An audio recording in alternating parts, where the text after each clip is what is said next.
अरे आ गई हवा लगावे वाला सब हो।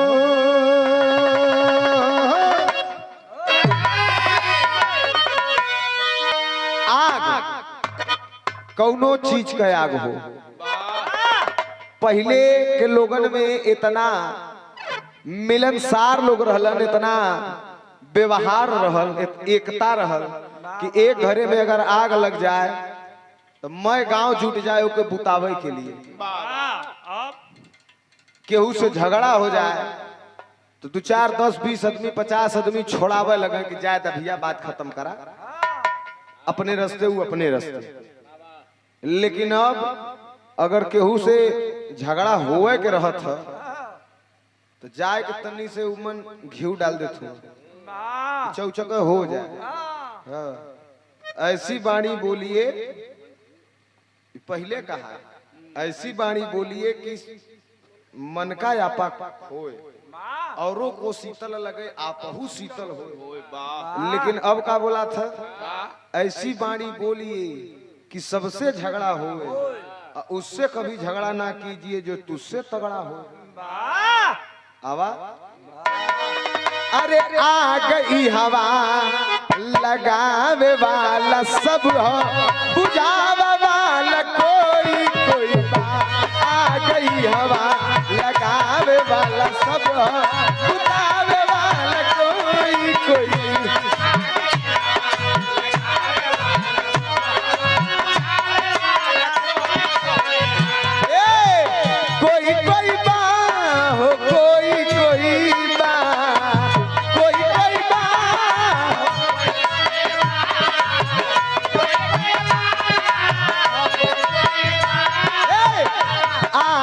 हवा लगावे वाला सब बुतावे वाला कोई कोई बात। आ गई हवा लगावे वाला सब बुतावे वाला कोई कोई।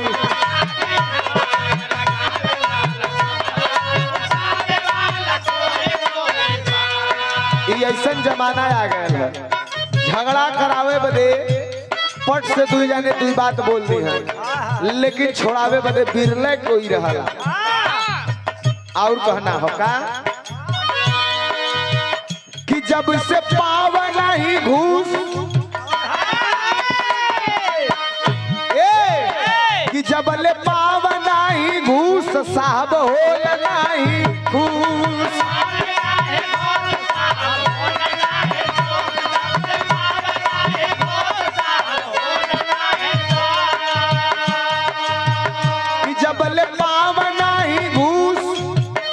साहब होल नहीं खुश नीक नीक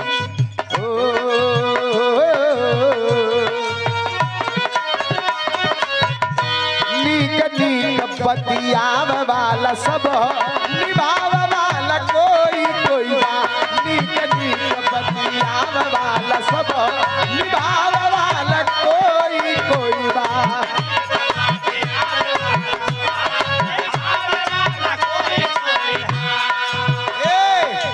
आज का समय है, अपन कौनो काम करावे के हो, टेबल के नीचे से माल सरकई बात तब नहीं करे। पहले कौनो ऐसा बात ना है। पहले नौकरी बदे, आर्मी का नौकरी बदे लोगन जबरी भेजे। अब आर्मी के नौकरी बदे तो 2 4 5 10 लाख लगावे तबो ना मिलत है। नीक नीक बतियावे वाला सब, बतियावे वाला सब नीक नीक हो। हम बड़ा मानीला, लोग कहती हैं कि हम तो के बड़ा मानीला, लेकिन निभावे वाला कोई कोई होला। याद रखिएगा भैया, याद रखिएगा, जो कड़ुआ बोलेला चीर फाड़ के तुरंत बतियावाला उ सच्चा है। जे मीठ मीठ बतियावत है तोरे गलती में भी कहत है नहीं भैया तोहार गलती ना हो, वही तो गलती है। समझ ला सबसे बड़ा स्लो पॉइजन है, मीठा जहर है। अच्छा चला और कहना हका, जब की आवेला चुनाव, जब की आवेला चुनाव नेता घूमे गाँव गाँव।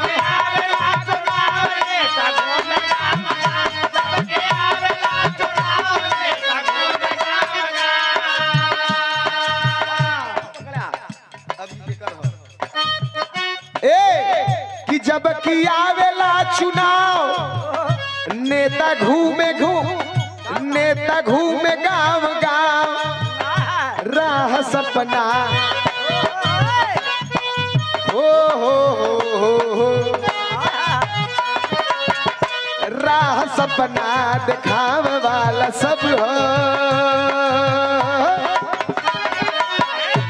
राह सपना दिखाव वाला सब हो, पुराव वाला कोई कोई ना, राह सपना दिखाव वाला सब हो, पुराव वाला कोई कोई ना।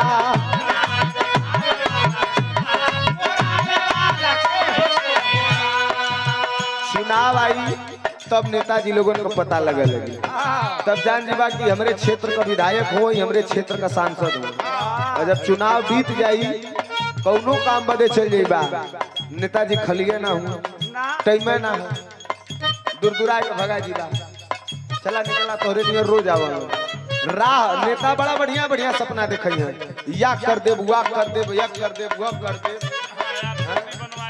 आरसीसी बनवा देब, लिंटर लगवा देब, हैंड पाइप लग जाई, बिजली बत्ती आ जाई, कुल आई। लेकिन ओकरे बाद जब जीतले के बाद कौनो लौकल कोई ना लौकल। अब तो ई हो गल भैया, बिहार चुनाव नियर आ गयल, पहलगाम में आतंकी हमला हो गया वो पर्यटक पे, और हमारे देश के प्रधानमंत्री महोदय वहां न जाकर के बिहार में आके दौरा कैले हुए। अच्छा तो जेकरे पे चढ़ाई करे के चाहिए, जेकरे पे शिकंजा कसे के चाहिए, ओके कुछ कहता ना बाड़ा, वो हर केहू का ध्यान ना जाता। लड़क कैसे हुआ नेहा सिंह राठौर से, दर्जन भर उनके ऊपर जो है कि FIR कर दे। जवाब जनता मांगा था तो जवाब देवे से सब पीछे हटत था, केहू अपने ऊपर लेवे के तैयार है ना, नहीं तो गूगल करके देख लिया, जितना बड़ा बड़ा आतंकी हमला भयल सब यही राजनीति। हालांकि राजनीतिक मंच ना हो, वहां न जा, आगे वाली लाइन में इस समाज का बात है, आ रहे तो ध्यान दिया कि जब रसलेला जब लूट, रसलेला जब लूट, भवरा होई जाला फूट,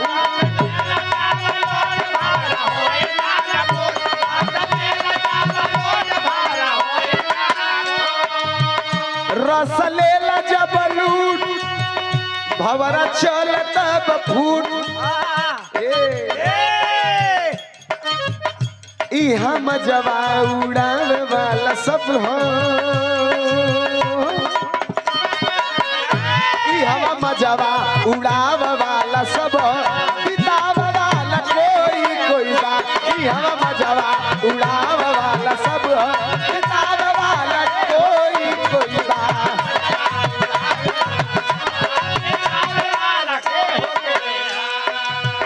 फूल जब खिलेला, खिले के पहले कली रहे, जो कली रहेला तब ऊपर भंवरा बैठ जाला, हाँ, कोई कच्छा दुआ से बैठ जाला, जब रस ले लेवाला ओकरे बाद वहां से गायब हो जाला, पता ना लगत। मजा सब लेवे वाला है, लेकिन बितावे वाला ये दोनों लोग पे लागू है, लड़का हो चाहे लड़की हो।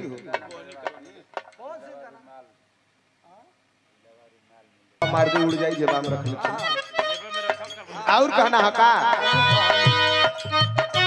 ये देखा हर विधा में, हर क्षेत्र में ये बात लागू हो। जब तरक्की कोई करे, अच्छा ध्यान दिया, जब तरक्की कोई करे, लोगवा देखी देखी चोरे,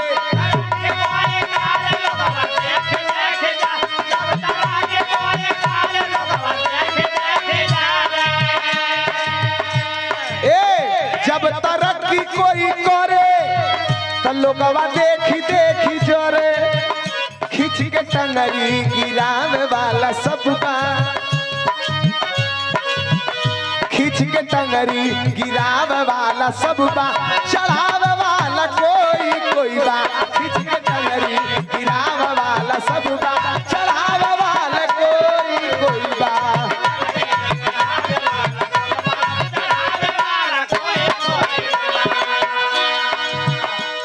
जब कौनो क्षेत्र का बात करती हम, चाहे गायकी क्षेत्र हो, कुश्ती क्षेत्र हो, पढ़ाई का क्षेत्र हो, समाज में बढ़ता वर्चस्व हो, कोई भी क्षेत्र हो, जब आदमी तरक्की करे लगल तो कुछ होलन जरतुहा टाइप के उनकर पता नहीं का बात रहा, उनकर हमेशा सूंघते रहे।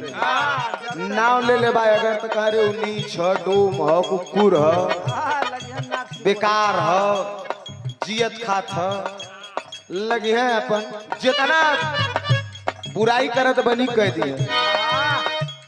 खींच के टंगरी गिरावे वाला सब, गिरावे वाला सब, लेकिन चढ़ावे वाला केहू होला जो कि ई सोचला कि नहीं यार तरक्की करत हो, अच्छा काम हो, कुल अच्छा होले के बावजूद एकर तनी से सपोर्ट पैदा समाज में जिए खाए लायक हो जाए। परिवार केहू सोचला, सब ना सोचत, सब तो यह सोचे कि खींच के किनारे करा। बड़ा बड़ा रोज एकर गड़िया निकलत है, प्रोग्राम में गावत है, रोज फेसबुक पे लाइव आवत है। ना कुछ समझ में आई तो दूठे सोखा मिली वैसे कहे करब जिए बांधा कारोबार बांधा। बड़ा बड़ा बुराई है भैया, का करे झेलल है। और कहना हो का कमी तू जाके निकाले,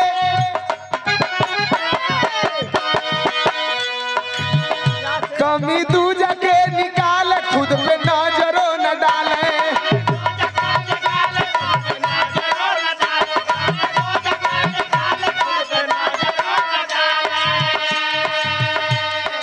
पेड़ कटत हो, पेड़ लगावे वाला बहुत बिरले हो, लेकिन पेड़ काटे बदे सब परेशान हो। विजय सार के ढोलक एक मिल जाए, कट जाए कैसे। कमी दूजा के निकाले, खुद पे नजरों न डाले। दूसरे का कमी आपन अच्छाई और दूसरे का बुराई आदमी के पहले निक लगा, पहले लौकाला। जैसे खिस्सा कहल है कि आपन लड़का आन का मेहरारू सबके निक लगल, दूसरे के ऊपर एक अंगुरी दिखाईबा तो बाकी जो नहीं अंगुरिया तो है भी दिखावत हो। दूसरे के जेबा में झांके के पहले अपनहू में झांकला कि हमरे में कुछ हो कि खलिए है जला। दूसरे का तुरंत कमी बता दी, अरे ई है वो है, ऐसे कैलस वैसे कैलस, यह मरायल वह मरायल, वहां से भगावल गल। बड़ा दुनिया भर का जौन है पद कुछ ने आगे कह दी है, आपन एक को बार न देखिए कि हमारे अंदर का कमी है। कमी तू जाके निकाले, खुद पे नजरों न डाले। अब यहाँ का लाइन आ गई, ई हम पर मोदी के चाह वाला सब हो, ई हम पर मोदी के चाह वाला सब बा, बोलावा वाला कोई बा। हम पर मोदी के चाह वाला सब